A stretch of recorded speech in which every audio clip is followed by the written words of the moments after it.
Intro. He didn't believe in love anymore until a stranger was paid to play his wife. There are stories that begin with a kiss, and others that begin with a lie.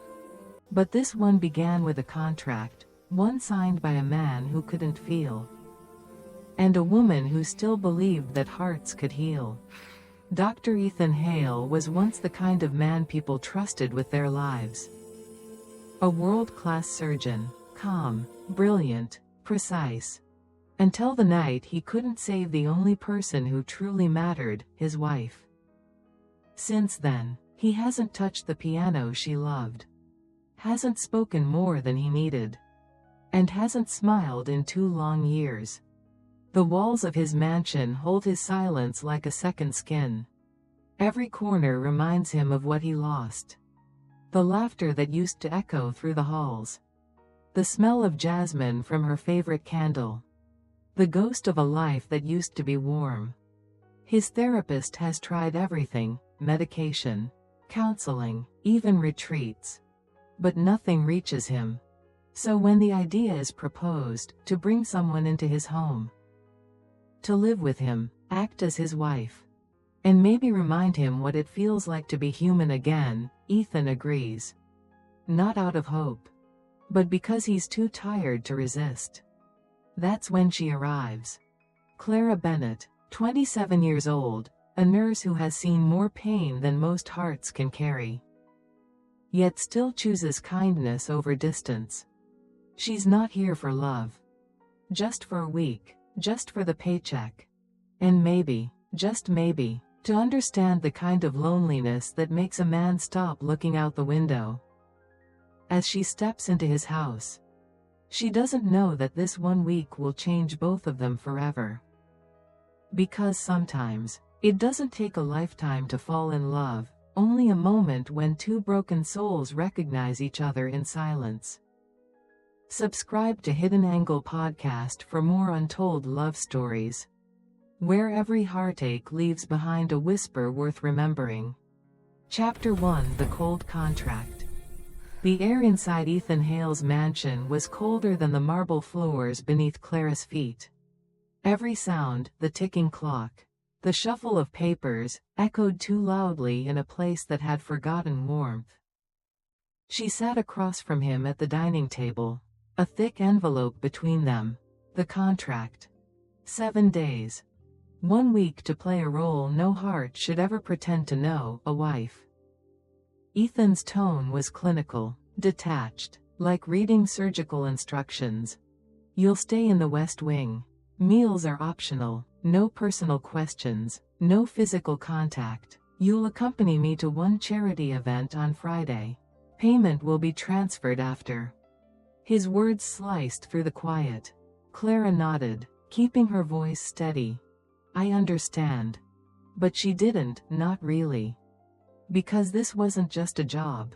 It was a strange kind of therapy for a man who no longer believed in healing. When she signed her name at the bottom of the page, Ethan didn't even look up. His pen tapped twice, then silence swallowed the room again. He rose to leave, but paused at the doorway. One more thing, he said, don't try to fix me. Clara looked up, meeting his eyes, gray, guarded, endlessly tired. I'm not here to fix you, Dr. Hale, she said softly, just to remind you that you're still human. For a split second, something flickered in his expression, maybe disbelief, maybe fear. Then he turned away. When the door closed behind him, Clara looked around the room. The walls were lined with photographs, all turned face down. No color, no laughter, just shadows where love used to live. She touched 1 frame, wiped the dust away, and whispered to herself. What kind of man builds a home and never lives in it? Outside, the wind howled through the empty garden. Inside, 2 strangers had just begun a story that neither of them knew would rewrite everything they believed about love, loss, and second chances. Chapter 2: Breakfast in Silence. The morning light crept through the tall windows, brushing over the dining room like a hesitant hand. Clara stood in the kitchen, unsure if cooking breakfast for a man who barely spoke was an act of kindness or intrusion. Still, she cracked the eggs, brewed the coffee, and laid out 2 plates on the long oak table that looked more like a courtroom than a home. Ethan appeared precisely at 7. No greeting, no expression, just quiet footsteps and the faint sound of his watch ticking. He sat down at the far end of the table, too far for 2 people meant to share a meal. Clara broke the silence first. "You like your eggs scrambled or fried?" He looked up briefly, surprised that she even asked. "Scrambled," he said flatly. She smiled a little. "Good, then we agree on something." He didn't respond, just took a sip of coffee. The steam rose between them like a fragile truce. When Clara reached for the toast, she accidentally burned one side. She frowned, trying to scrape it clean with a knife. The sound was loud in the still room. Then, unexpectedly, a soft sound broke the air. Ethan exhaled, almost like a laugh, though it never fully formed.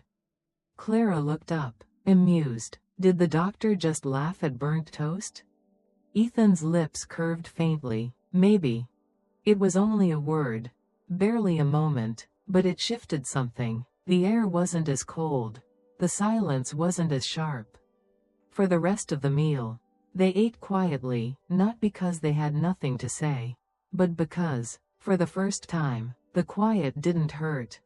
When Clara stood to clear the plates, Ethan said softly, "You don't have to do that." She paused, meeting his eyes. "I know, but maybe it's nice when someone still does." He didn't stop her again. As she walked back to the kitchen, Ethan looked at the toast crumb left on his plate, imperfect, uneven, and real. Something about that imperfection felt strangely human, and he hadn't felt human in a very long time. Chapter 3: The Empty Room. By the 3rd day, the mansion no longer felt like a stranger's place to Clara, just a silent one. She spent most of her time cleaning rooms that didn't need cleaning, just to fill the soundless hours. Every hallway whispered stories she wasn't meant to hear. That afternoon, as sunlight spilled through the corridor, Clara noticed a door at the far end, slightly ajar. Different from the rest, the air around it felt heavy, untouched. She hesitated, then gently pushed it open.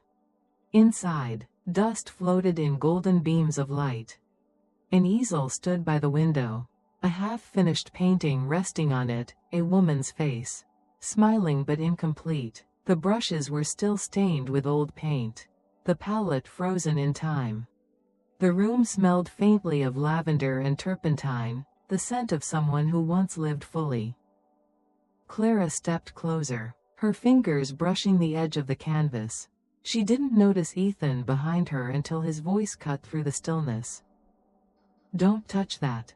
His tone was sharp, not loud, but filled with warning. Clara froze. "I'm sorry, I didn't mean to intrude." He entered the room slowly, his eyes fixed on the painting. "This room stays closed," he said, quieter now, as if talking to himself. Clara turned toward him. "It's beautiful." She must have been. "Don't," he interrupted, his voice breaking. "Don't finish that sentence." He stood there for a long moment, shoulders tense, gaze locked on the painting that time refused to erase. Clara saw the tremor in his hands before he hid them in his pockets. The silence between them wasn't just awkward, it was sacred. She whispered softly, "You loved her very much." Ethan didn't answer. He didn't have to. His silence was louder than grief. Then he stepped back, closing the door with a gentleness that hurt more than anger ever could. As the latch clicked, Clara understood. This wasn't an empty room. It was a heart that had chosen never to heal. Chapter 4: The Music Returns. That night, the mansion was wrapped in silence again, a silence so deep it almost had a heartbeat. Clara sat in the dimly lit living room, the faint glow of the fireplace brushing against her face. Her eyes wandered until they found the piano near the window, covered in dust. Keys untouched, like it had been waiting for years. She hesitated. It wasn't her place, but something in the stillness felt like a plea, not a boundary. She walked closer, ran her fingers gently over the ivory keys.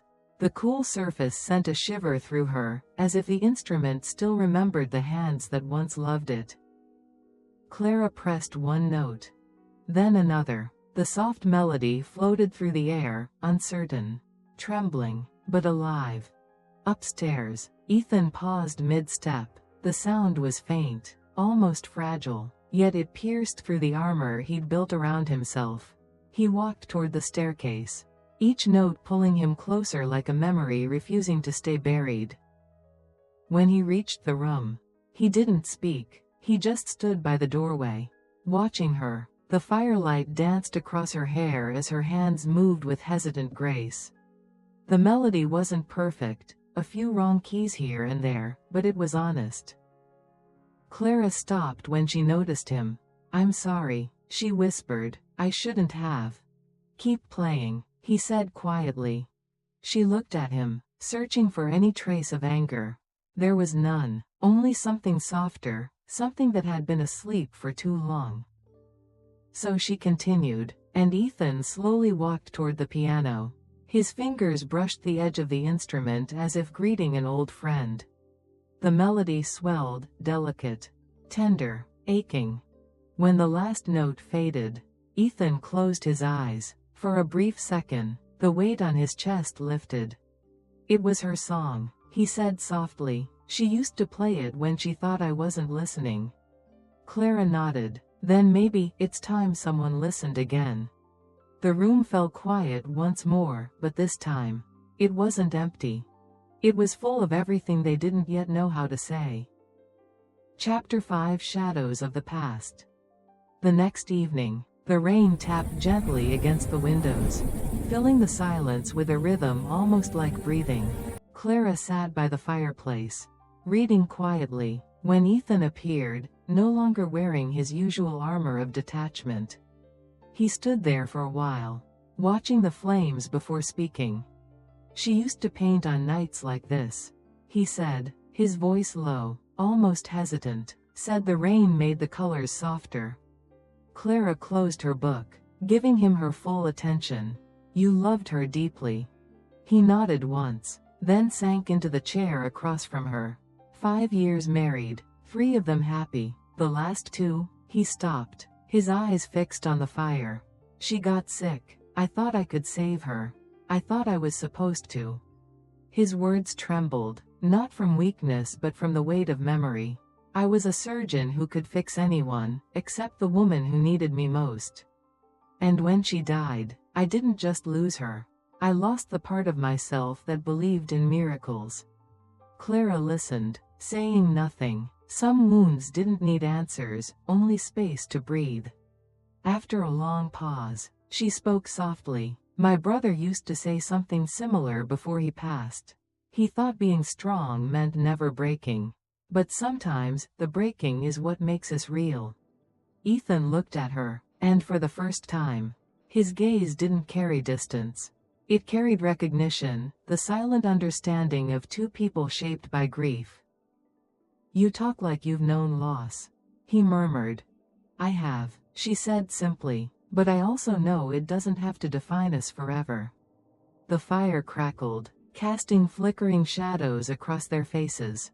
For a moment, it was hard to tell where her pain ended and his began. Ethan leaned back, exhaling. "I don't know if I can believe in healing again." Clara met his eyes, calm and steady. "You don't have to, not yet. Sometimes healing just means letting the past stop screaming."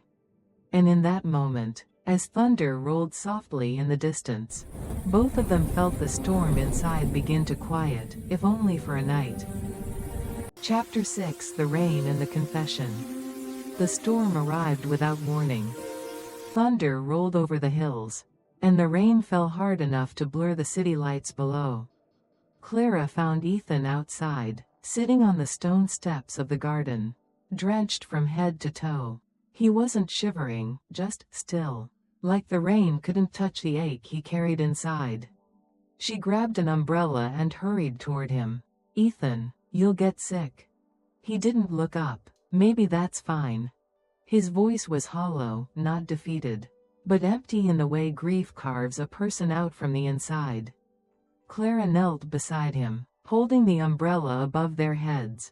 The rain still found its way between them, cold and sharp. "You shouldn't be out here," she said softly. Ethan turned to her then, eyes glistening with something raw. "You know what the worst part is? I was in surgery when the accident happened. I was saving someone else's life while the person I loved most was losing hers." Clara stayed silent. The rain drummed harder, like the sky itself was crying for him. "I told myself I was doing my duty," Ethan continued, "but how do you live with the idea that you chose the wrong life to save?" Clara placed a trembling hand on his shoulder. "You didn't choose, Ethan. You did what you were meant to do.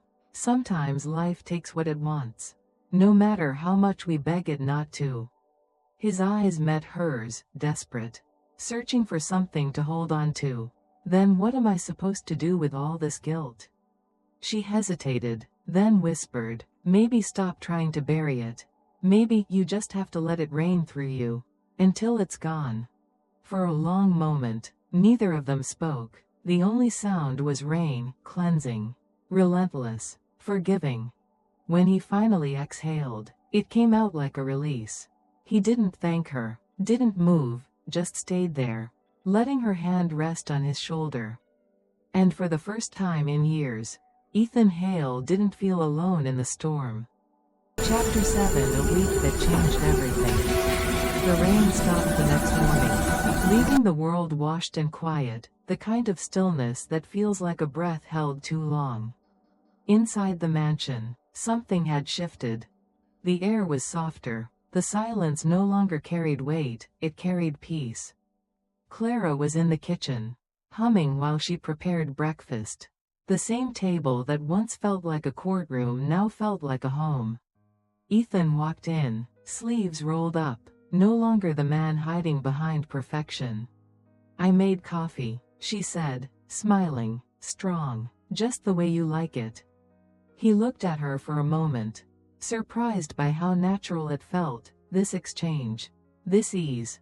"And I made breakfast," he replied. Clara blinked. "You? The man who considers cooking a surgical hazard?" He chuckled softly. "Don't underestimate me, Nurse Bennett." The smell of burnt toast filled the room. She laughed, covering her mouth. "You're getting better at this, slightly." Ethan leaned against the counter, watching her laugh, really laugh. It wasn't polite or careful, it was free. And for a reason he couldn't explain. It made him feel alive again. They spent the day cleaning, cooking, talking, nothing extraordinary, just human. Every word, every glance, quietly rewrote the boundaries between them. In the evening, they sat by the fire again. Ethan glanced at the empty chair across from him, the one that used to feel like a ghost seat. Now, Clara was there instead, tucking her knees under the blanket. "You know," he said softly, "this week was supposed to be therapy. A temporary fix." Clara looked at him, her expression gentle. "And now?" He hesitated, then smiled faintly. "Now, I don't know what to call it, but it feels like breathing again." For the first time in years, Ethan Hale wasn't just surviving the days. He was living them. And Clara, the stranger hired to heal what was broken, had unknowingly begun to stitch his world back together. One quiet moment at a time. Chapter 8: The Last Day. Sunday morning came quietly, wrapped in golden light. The final day, the last page of a week that neither of them had planned for. Yet both would never forget. Clara woke early. She folded her clothes neatly into a small suitcase, her hands slower than usual, as if delaying time itself. Downstairs, she could hear the faint sound of a piano key being pressed again and again. Hesitating, searching. When she entered the room, Ethan was sitting at the piano. No sheet music, no perfection, just sound, fragile, unsteady, but human. "You're playing," she said softly. He looked up, half smiling, trying to. "It's beautiful." He shook his head. "It's a mess." "Then it's perfect," Clara replied, "because life is, too." They both laughed, though the laughter felt heavy, like something trying to cover the ache beneath. Over breakfast, neither spoke much. The clinking of spoons and the ticking clock filled the silence between them. Every second felt louder because both knew what came next. When Clara finally stood to leave, Ethan followed her to the door. "Thank you," he said simply, "for reminding me what it feels like to live." Clara looked at him, her eyes soft but steady. "You didn't need me to remind you, Ethan. You just needed someone to stay long enough for you to remember." He nodded, swallowing the words he wanted to say but couldn't. "Will I see you again?" Clara hesitated, a faint smile crossing her lips. "Maybe someday, when the music sounds different." She turned to leave, her footsteps echoing through the hallway that once knew only silence. Ethan stood there, listening, not to her steps, but to the faint echo of her voice in his heart. And when the door finally closed, the piano began again. This time, the melody didn't sound like grief. It sounded like hope learning how to breathe. Chapter 9: The Letter He Never Sent. The house felt emptier than ever after she left. Ethan walked through the hallways like a man tracing the outline of a dream already fading. Her laughter still lingered in the corners, soft as dust, stubborn as memory. He didn't turn on the lights that evening. The glow from the fireplace was enough, just enough to see what was missing. On the piano, he found it, a small envelope with his name written in her neat handwriting. Dr. Ethan Hale. He hesitated before opening it, as if part of him feared that once he read it, the week they shared would truly end. The letter began simply. "You once told me not to fix you. But the truth is, you were never broken, just buried. Under guilt, under silence, under years of trying to be stronger than the pain." Ethan's throat tightened as he read on. "I didn't come here to heal you, Ethan. I came to remind you that healing is what the heart does when it's finally allowed to feel again. She was your past. But you still deserve a future." He stopped, closing his eyes as the words sank in. The paper smelled faintly of her perfume, lavender. Quiet, familiar. At the bottom, a final line. "If someday the music sounds different, don't look for me, just listen, I'll be in the silence between the notes." The fire cracked, echoing in the still room. Ethan folded the letter carefully, sliding it back into the envelope. He didn't cry, not the way he used to. Instead, he sat at the piano and placed his hands on the keys. This time, when he played, the melody came out steady, still sad, but softer, as if the pain itself had learned to breathe. And somewhere between the notes, he swore he could hear her laugh again, faint, but enough to remind him that not every goodbye is an ending. Chapter 10: The Return.